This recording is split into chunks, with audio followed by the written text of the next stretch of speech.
겠습니다. 오늘 우리에게 주신 하나님 말씀은 창세기 1장 27절 28절입니다. 구약성경 창세기 제1장 27절 28절 우리 다 같이 한 목소리로 말씀 봉독하겠습니다. 하나님이 자기 형상 곧 하나님의 형상대로 사람을 창조하시되 남자와 여자를 창조하시고 하나님이 그들에게 복을 주시며 하나님이 그들에게 이르시되 생육하고 번성하여 땅에 충만하라. 땅을 정복하라. 바다의 물고기와 하늘의 새와 땅에 움직이는 모든 생물을 다스리라 하시니라. 아멘. 우리는 매주일 아침 사도신경으로 신앙 고백을 합니다. 그 첫 번째가 이겁니다. 나는 전능하신 아버지 하나님 천지의 창조주를 믿습니다. 온 우주 만물을 창조하신 하나님을 우리는 믿습니다. 그 하나님이 이 우주를, 이 세상을 다스리는 것을 우리는 믿습니다.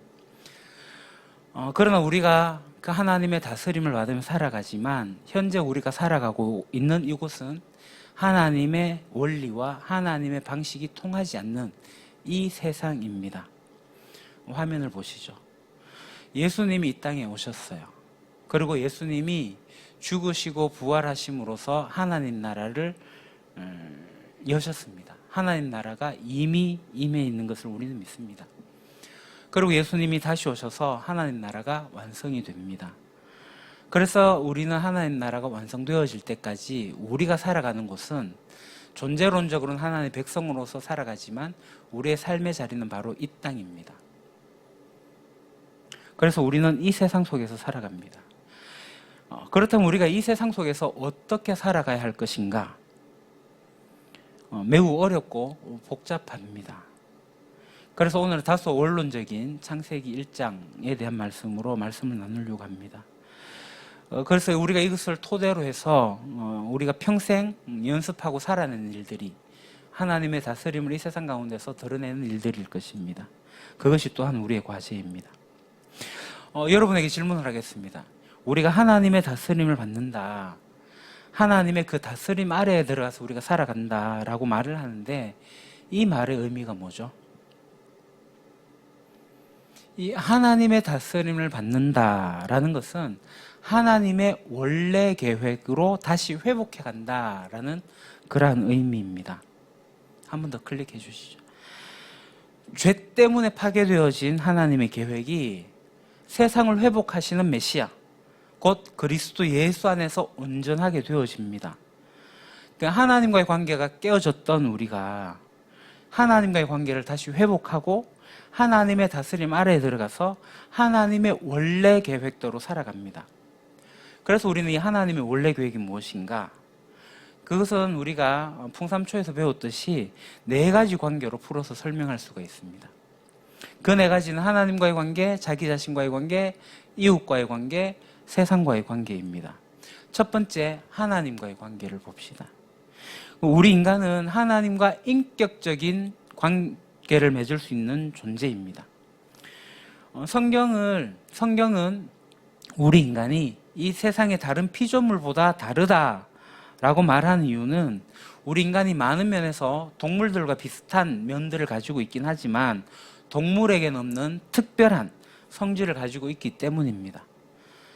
사람들은 지금까지 왜 인간이 이 동물들과 다른가에 대해서 연구했습니다. 사회학적으로 또는 문화인류학적으로 어떤 심리학적으로 여러 이론들을 제시했습니다. 그러나 성경은 우리 인간이 이 세상의 피조물들과 다른 존재에 대해서 그것을 이야기하는데 그것은 바로 우리 인간이 인격적으로 창조되었다라고 이야기하는 겁니다. 그러니까 우리가 여기서 인격적으로 지원받았다라고 이야기할 때 단순히 지정의를 생각할 수가 있는데 지정의를 가진 존재라는 뜻은 아닙니다. 이 인격적인 존재란 것은 뭐냐 하면 하나님과 사랑을 주고받을 수 있고 또 하나님의 마음을 알아챌 수 있고 또 하나님의 마음에 우리가 반응할 수 있고 하나님을 기쁘시게도 할 수 있고 하나님을 슬프게도 할 수 있는 그런 존재라는 것입니다. 어떤 경우에 이를 영혼이라고 표현하기도 합니다. 하나님은 우리 인간을 만드셔서 우리 인간과 아주 깊은 사랑을 나누기를 원하시고, 무엇보다도 하나님 당신이 우리 인간을 먼저 그렇게 사랑하신다고 말씀을 하십니다. 하나님 우리 인간을 먼저 사랑하신다는 내용은 성경 곳곳에 다 기록이 되어져 있습니다만은 그 중에서 가장 아름다운 성경 구절은 스바냐 3장 17절이 아닐까 싶습니다. 너의 하나님 여호와가 너의 가운데 계시니 그는 구원을 베푸실 전능자이시라. 그가 너로 말미암아 기쁨을 이기지 못하시며 너를 잠잠히 사랑하시며 너로 말미암아 즐거이 부르며 기뻐하시리라 하리라. 하나님의 참으로 놀라운 사랑 고백이 여기에 담겨져 있습니다. 이 구절에서 너라는 표현은 물론 이스라엘 민족을 가리키긴 하지만 이것을 개개인 오늘 우리에게 그대로 적용해도 무리가 없습니다. 하나님이 우리로 인해서 기뻐하신다. 그 기쁨을 이기지 못하신다 라고 합니다. 우리의 이름을 부르면서 우리를 기뻐하신답니다.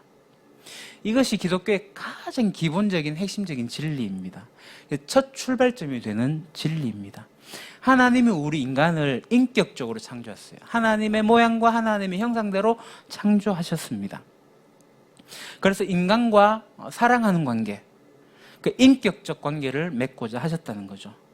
이렇게 표현할 수도 있습니다. 하나님이 인간을 만드셔서 우리 인간에게 무조건적인 사랑을 주시고 우리 인간은 그 사랑에 반응하면서 살아가도록 만드셨다는 것입니다.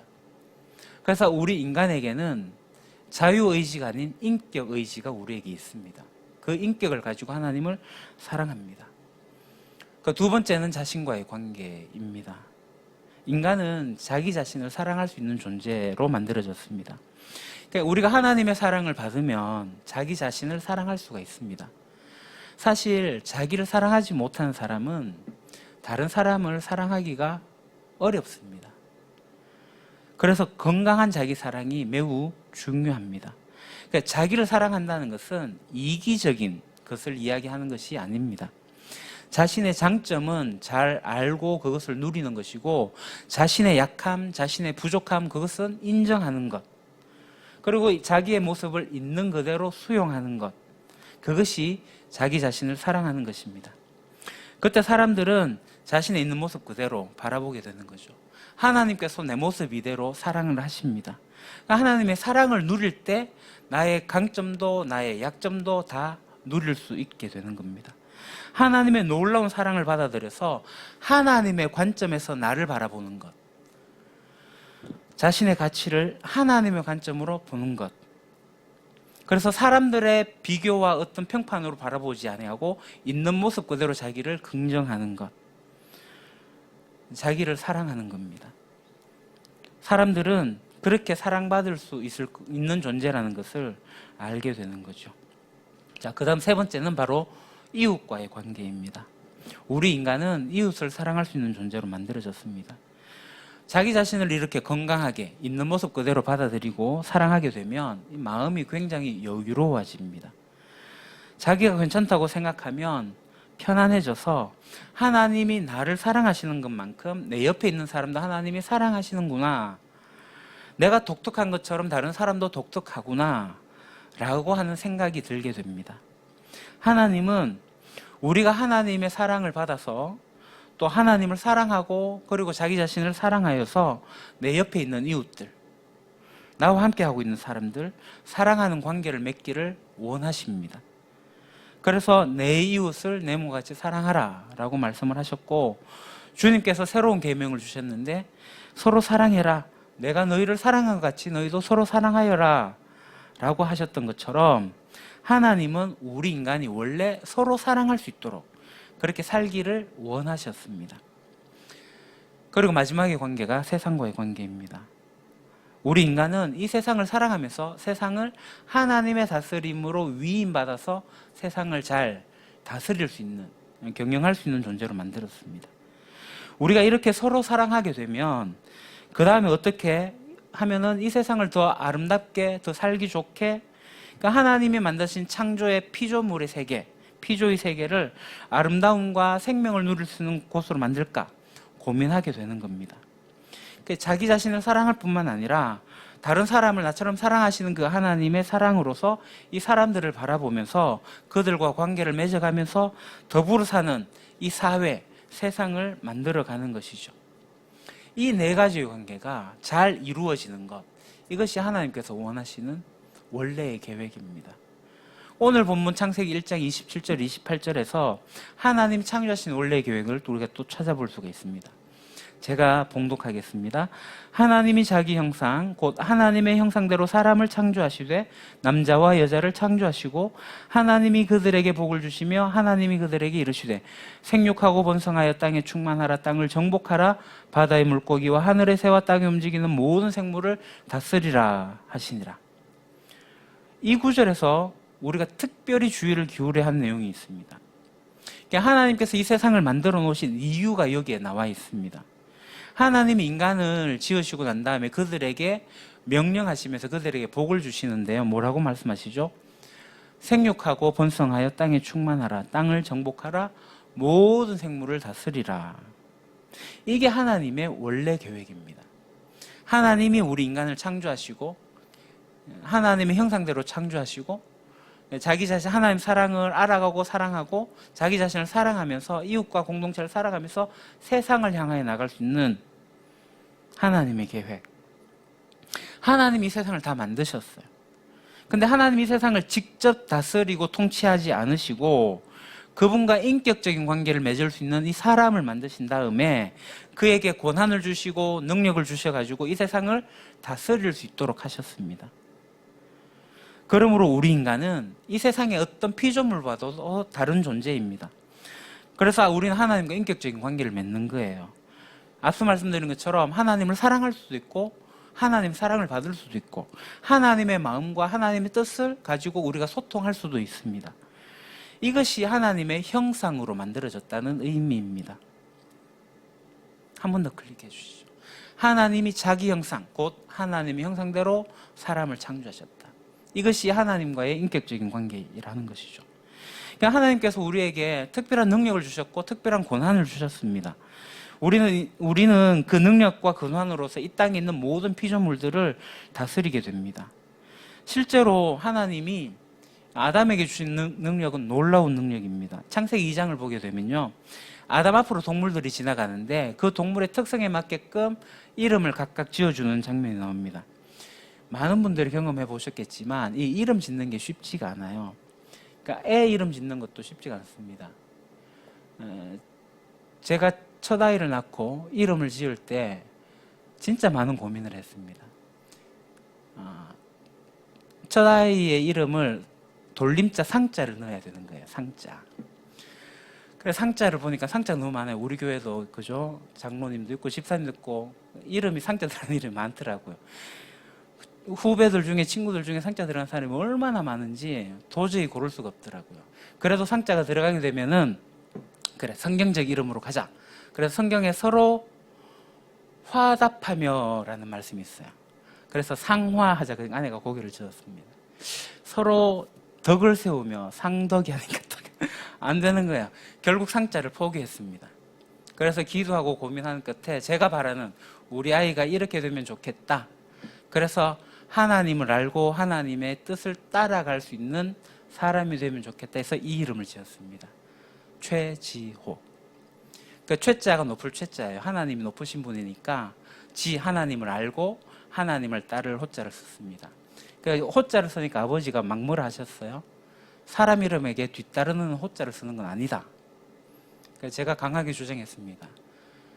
뒤따라도 되는데 지호는 사람을 뒤따르는 게 아니라 하나님을 뒤따를 겁니다.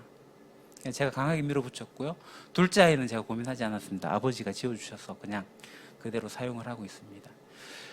이름 짓는 게 그렇게 쉽지가 않아요. 근데 아담은 굉장히 놀라운 창의력으로 이름을 짓게 되죠. 그러니까 우리는 흔히 곧잘 생각하기를 아담이 마치 원시인처럼 옷을 이제 벌거벗고 다니면서 막 과일 같은 거 따먹으면서 살아가는 것처럼 보이지만 아닙니다.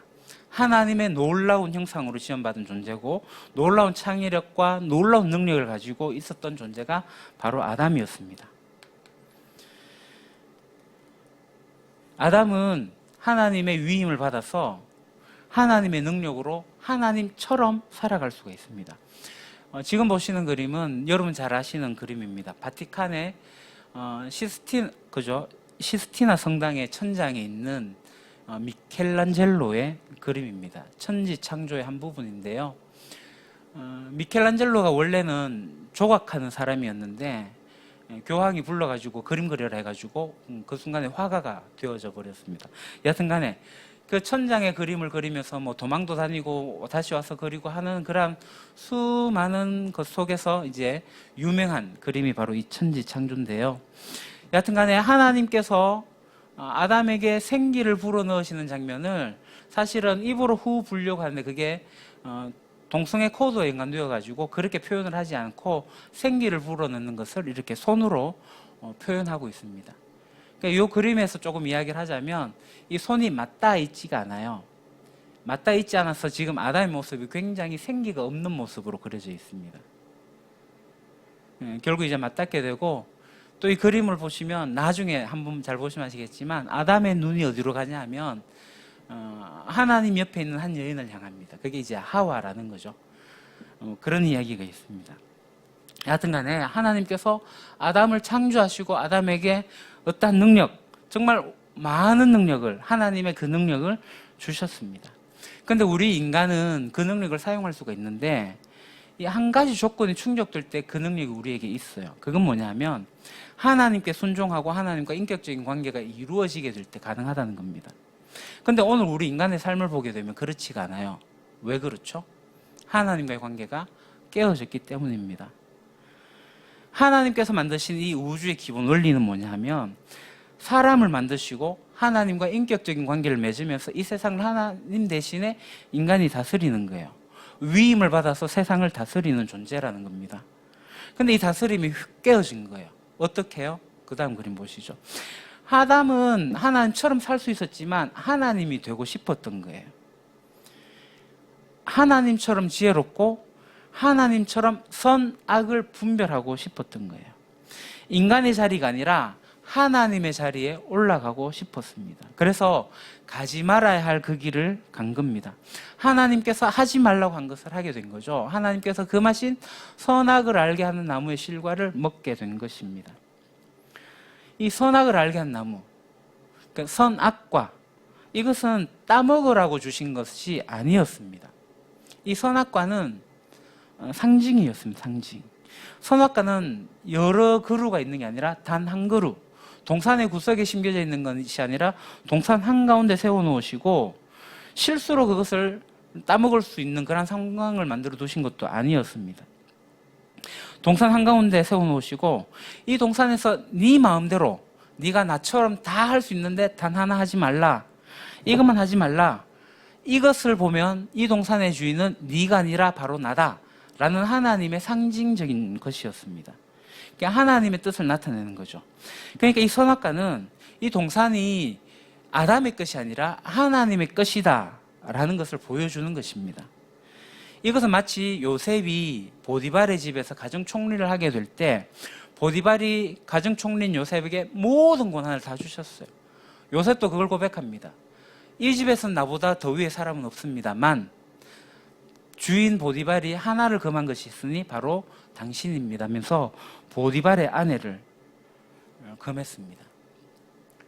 모든 것을 다 할 수 있지만 보디발의 아내를 보는 순간 내가 이 집의 주인이 아니라 이 집의 종이라는 사실을 알게 된 거죠. 바로 그와 마찬가지입니다. 아담에게도 자신이 피조물이라는 사실을 기억할 필요가 있었던 것입니다. 하나님은 창조주이시고 아담은 피조물입니다. 그러나 하나님의 형상으로 독특하게 지음받은 이 아담은 하나님처럼 세상을 경영할 수 있었습니다. 그러나 이 세상은 아담의 것이 아니었습니다. 그러니까 하나님의 끝임을 알려주는 장치가 바로 이 선악을 알게 한 나무였습니다. 그러니까 우리는 이런 질문하면 안 됩니다. 하나님 왜 선악과를 만드셔가지고 인간이 죄를 짓게 하셨는가? 질문 자체가 잘못된 겁니다.